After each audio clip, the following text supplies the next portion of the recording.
Bună ziua! Astăzi vă prezentăm gama de clești de sudură Handy de la ESAB. Se fac în următoarele variante: Handy de 200, Handy de 300, Handy de 400. În ceea ce privește greutatea lor aproximativă, pentru că foarte mulți ne-au întrebat și treaba asta, cel de 200 are aproximativ 360 de grame, cel de 300 are 560 de grame, iar cel de 400 are 670 de grame. Să vă prezint cum arată un clește de genul acesta. Luăm cel de 200, desfacem. Ceea ce se poate observa este că are un mâner ergonomic foarte plăcut la prindere, cap ceramic care nu se încălzește. Eu conferă o rezistență și o durabilitate mult mai mare. Iar în ceea ce privește sudura, cleștele este dotat cu două poziții. Deci o poziție de sudare la 90 de grade și o poziție de sudare la 45 de grade. Vă exemplific cu un electrod de sudură. Deci se rotește mânerul, se prinde electrodul. Acesta este poziția la 90 de grade. Rotim mânerul, scoatem electrodul. Punem, acesta este poziția de sudare la 45 de grade.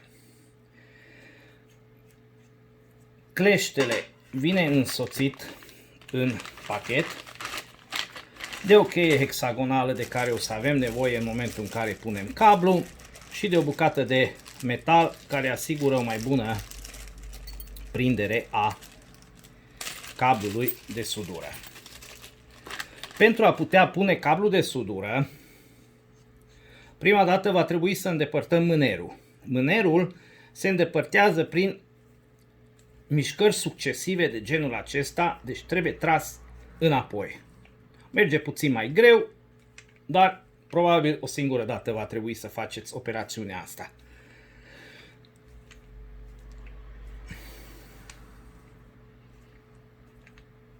Așa, am îndepărtat mânerul, avem locașul pentru cablu. În acest locaș, la cleștele de 200, intră cablu de 16 mm pătrați sau de 25 de mm pătrați. La ESAB-ul de 300 deja intră și cel de 35, la cel de 400 intră și 50 de mm pătrați. Așa, cu cheia hexagonală aducem șuruburile la nivel. Așa. Luăm cablul de sudură. Îl punem în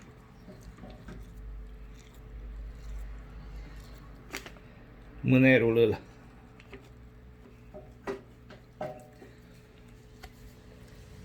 trecem. Ăsta este cablul de 25 mm pătrați. Așa. Se fixează cablul în clește, se pune această bucată de metal.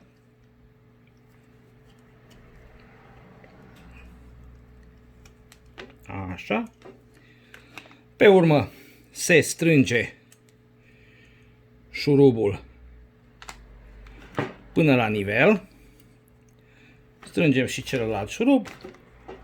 Punem cauciucul înapoi și este gata montat.